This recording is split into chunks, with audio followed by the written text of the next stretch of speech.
I'm the kind of person who, while working on something new, loves to do some research, and since I'm currently working on a horror game, I thought, why not figure out horror game genres? So, here we are. Welcome to my ultimate guide to horror game genres.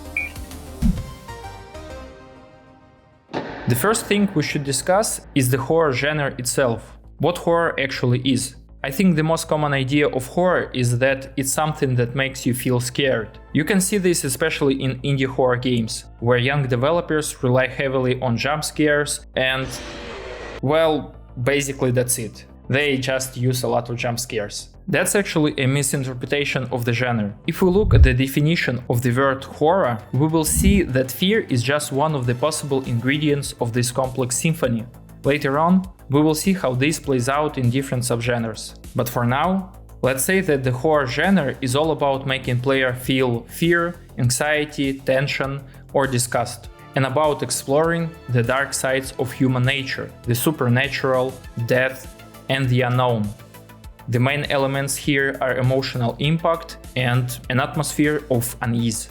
The goal of horror game design is to make the player feel vulnerable, overwhelmed, and constantly in danger through environmental manipulation, sound design, narrative, or by limiting the player's capabilities. So basically, it's a genre that places players in psychological discomfort.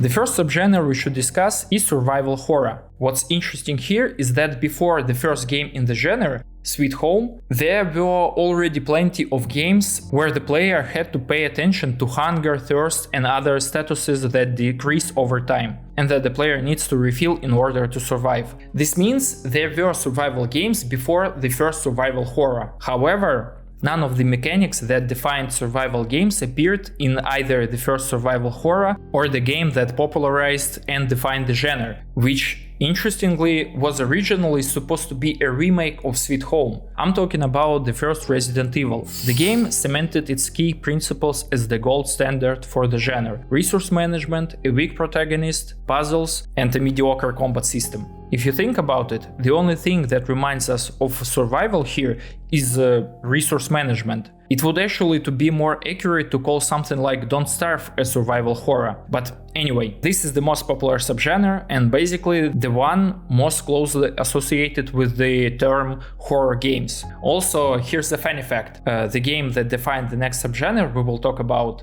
is actually a survival horror, but I'm getting ahead of myself.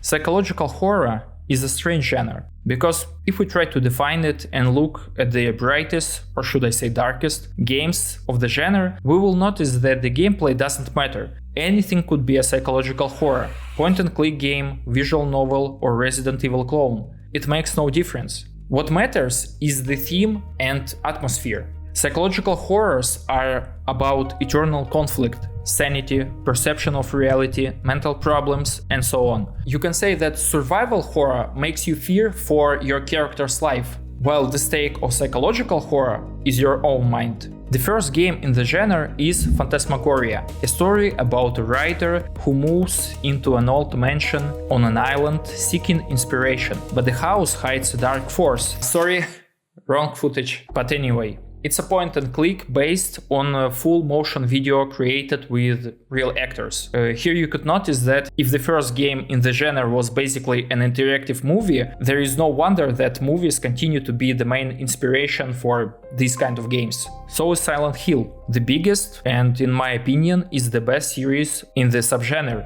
Thick atmosphere, godlike sound design, symbolism and subtext, ordinary protagonist, interpretative narrative. It says the genre key characteristics. And you know, I don't think there is something better among psychological horrors than Silent Hill 2 in any media. For me, it's an absolute peak and almost the definition of the subgenre. I even think that we could change the name of subgenre from psychological horror to Silent Hill-like, because the vibe is the most important thing here, unlike the next horror genre. Action horror blends the themes and aesthetic of horror with action game mechanics. I'd say it's the opposite of psychological horror, because the characters are strong, gameplay is super important, and the pace needs to be higher. All of this puts a game in a conflict with itself because, how do you add a horror part? For instance, when I thought about the first action horror game, I came up with The Thing. But the problem is, I don't remember thinking about the game as a horror when I played it for the first time. So instead of The Thing, I will talk about Doom 3 as the first game in the subgenre, and Resident Evil 4 as the game that truly defined it. Plus together, these games are especially interesting, because Doom 3 went from a pure action series to an action horror game, while Resident Evil 4 moved from survival horror series. It's kinda from the opposite points to the same destination. So, what exactly the developers changed? When Shinji Mikami thought about the next step for the Resident Evil series back in 1999, I think he already knew the series should become more dynamic. He gave Hideki Kamiya the task to figure it out. Kamiya suggested the main character should get a huge sword, 2 badass guns, and learn how to dodge enemies' attacks and juggle enemies' bodies. That was cool, but too far from Resident Evil. So Kamiya got his own game, Devil May Cry, which had a fixed camera, it's important, a gothic setting, and horror elements. But the ammo was unlimited, and Dante dominated enemies, so the game didn't feel like a horror at all. Mikami learned this lesson. If you make your character the strongest creature on the screen, you will lose all that horror vibe, despite everything else. So he decided to make the new Resident Evil himself. Instead of boosting the character's power, he gave more control to the player. In Resident Evil 4 you can see a new camera angle, which lets you aim better. Also, the character learned to fight in close combat. Because resource management and shortage were still there, the game got meta gameplay, where players had to decide if they should shoot or attack the Grandmas with epic spinning kicks. Developers of Doom 3 fixed the power gap between player and demons by slowing down the character and changing him from the Doom guy to a guy with almost no ammo. I think it's the first and the only time in series when you could feel vulnerable. Besides that, I don't remember any crucial differences from the original game. So, to sum up, to make a great action horror, we need a decent combat system, a fairly strong character with limited resources, and basically all of this should be put in horror-like setting. It's impossible for me not to mention Fear, because in my opinion it's the best action horror game. When I was a kid, I already had a phobia of these girls with dark hairs over their faces because of the Ring movie. But this game made this phobia like ridiculous. The game has the perfect balance between horror and action. Because you are a professional soldier, you can win fights with a bunch of other soldiers. And what's important, smart soldiers. By the way, you can check my other video where I discuss it with more details. Anyway, besides these soldiers, there is like a ghost or something that makes you feel scared, and the atmosphere is just right. The game flow is about jumping from an adrenaline rush to intense suspense and back again. Because of this, it's like a thick mixture of fear and adrenaline, and I don't remember any other game like this. Moving on, I have to confess. The only thing I hate more than stealth games is stealth segments in action games, because I just don't get all this walking in squad for 5 hours thing. But at the same time, I think that stealth horror is one of the best genres in gaming. First, the combination of stealth mechanics and horror setting just seems perfect. It already implies vulnerability of the main character, hide-and-seek gameplay, which fits the horror theme, and outsmart monsters, which is similar to solving puzzles in classic horror games. Second, the spectrum of emotions the genre gives is pretty interesting and relevant for horror fans. You kinda observe monsters and hope they won't find and catch you, which gives you a constant suspense feel and maybe even dread. I think the only game series outside of the stealth horror genre that gave you similar emotions is Fatal Frame, because there you looked to scary creatures with the camera to defeat them. The first game in the genre is Penumbra, and I think Frictional Game Studio defined a genre in general. You can see this combination of mechanics in their other games. No combat, invincible or almost invincible monsters, hide-and-seek gameplay, puzzles. This is a basis for stealth horrors. Also, I think Alien Isolation is worth mentioning as a peak for the stealth horror genre. Developers did a great job with Xenomorph AI, which I also discussed in the AI video. Because of it, the game's pacing is great and the art still looks pretty awesome to me. Next, let's talk about stories. I'm not sure if you can call it a genre because the main feature of this kind of horror games is an absence of game mechanics. So basically it's a walking simulator with horror vibes. But because of its simplicity, there are a lot of these games and some of them are important for the horror genre. The genre started with a playable teaser of Silent Hills by Hideo Kojima. Basically it was one of the scariest games ever. And if stealth horrors showed that you don't need a combat system, then PT showed that you also don't need either enemies or puzzles. Minimalist gameplay focused almost entirely on exploration and environmental storytelling does a great job of immersing players into the game. And when you are immersed, it's easier to feel the right emotions. In those kind of games, fun comes from slow, deliberate pacing for atmosphere absorption, intriguing story, notes, audio logs, environmental storytelling, and of course, atmosphere and vibe. As a player, you gradually uncover the story and very commonly find out that all of this was a dream, which makes this subgenre related to the following one. It's no surprise, you can classify any horror game that is based or inspired by Lovecraft lore to the subgenre. The reason why the whole subgenre is based only on setting is that it gives specific emotions, which is really hard to find somewhere else, and because there are a lot of games like this. Lovecraftian horrors focus on fear of the unknown and incomprehensible. Horror stems not from death threats, but from the shocking realization of humanity's insignificance in a vast, indifferent cosmos populated by ancient, godlike entities. This is existential horror questioning the humanity's place in the universe. Key themes are forbidden knowledge, cosmic dread, mental fragility, and the idea that some truths are too monstrous for the human mind. The first game was an interactive quest adventure, The Lurking Horror. Then came Alone in the Dark. And the best game, I would probably say, is Bloodborne. But if you want something more horror focused, then I choose Call of Cthulhu. Anyway, let's get back from infinite cosmos to ordinary life.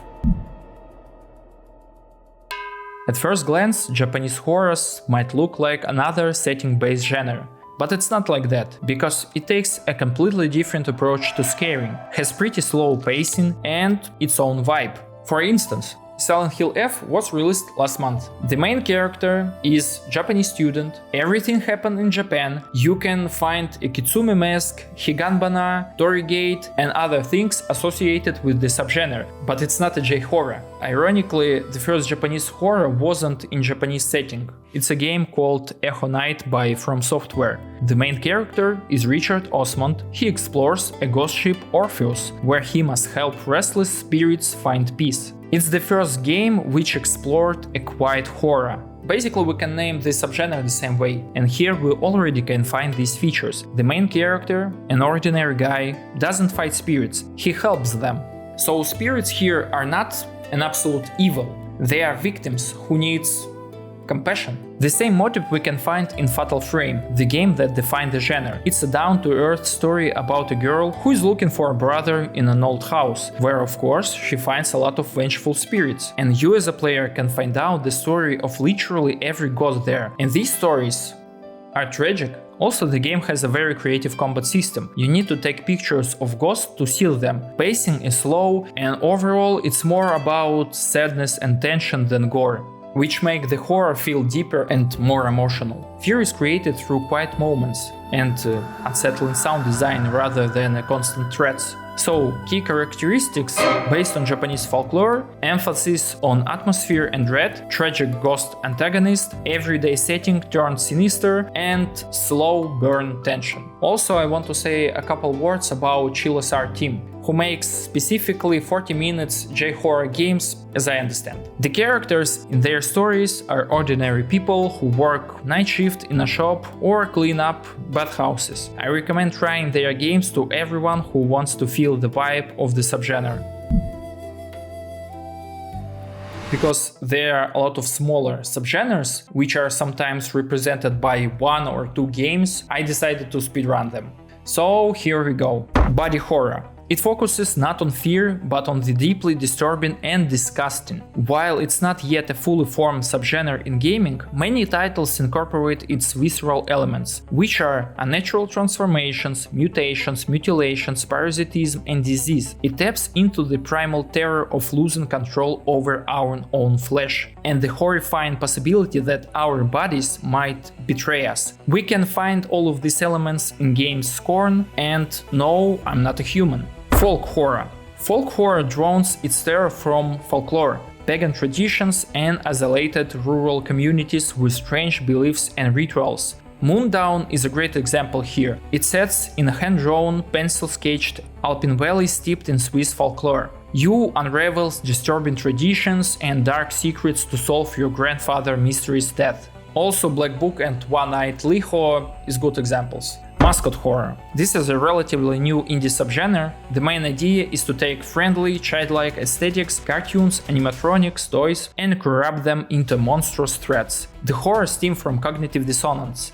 The most popular example is Five Nights at Freddy's. Subverted expectation horror. It's a metatextual subgenre where games disguise themselves as a completely different genres. Dating sims, children's games, visual novels. That way they establish false security and then brutally reveal their true, horrific nature. Doki Doki and Missite are masterpiece examples here. Internet folklore horror. The subgenre explores horror born from online collaborative projects and creepypasta. Basically, decentralized collective nightmares constantly evolving through internet culture. Slenderman, CSP Foundation, Backrooms, etc. Reverse horror. Here's the script is flipped entirely. You are the monster. Players hunt humans, spread panic, and illuminate targets using unique monstrous abilities like stealth, brute force, or supernatural powers. Carrion exemplifies this perfectly. Asymmetric horror. It's a multiplayer subgenre where players can be either hunters or prey. The best example is Dead by Daylight.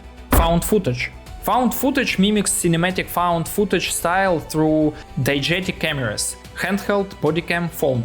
It creates raw realism. The camera becomes a gameplay tool with limited battery, night vision, and puzzle-solving capabilities. The best game is Outlast. Analog horror. Analog horror uses old media aesthetics, VHS tapes, CRT TVs, 80s broadcasts to create technological decay and disturbing nostalgia. A great example of this approach is Fate. That was 16 subgenres in total. I hope I didn't forget anything. If I did, please name it in the comment section. The problem with creating video like this is sometimes it's hard to say what we should count as a genre and what game should be an example, because I think there are no pure representation of anything. Like with Silent Hill, which is psychological horror, but technically a clone of Resident Evil. Or Outlast, which is actually one of the biggest stealth horror games, but has aesthetics of found footage. Anyway, I hope you enjoyed the video. Don't forget to subscribe, like, and write comments. See you in the next one.